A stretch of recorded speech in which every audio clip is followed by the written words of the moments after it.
এসো বাক্য শিখি।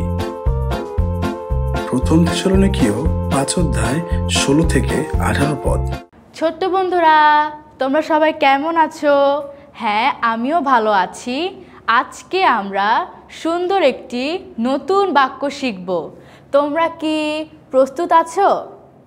ঈশ্বরের বাক্য প্রথম থেসলোনিকীয় 5:16-17-18 সতত আনন্দ করো, অবিরত প্রার্থনা করো, সর্ব বিষয়ে ধন্যবাদ করো, কারণ খ্রিস্ট যিশুতে ইহাই তোমাদের উদ্দেশ্যে ঈশ্বরের ইচ্ছা।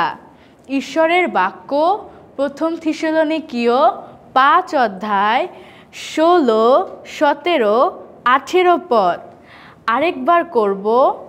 ঈশ্বরের বাক্য প্রথম থেসলোনিকীয় 5:16-17-18 সতত আনন্দ করো, অবিরত প্রার্থনা করো, সর্ব বিষয়ে ধন্যবাদ করো, কারণ খ্রিস্ট যিশুতে ইহাই তোমাদের উদ্দেশ্যে ঈশ্বরের ইচ্ছা।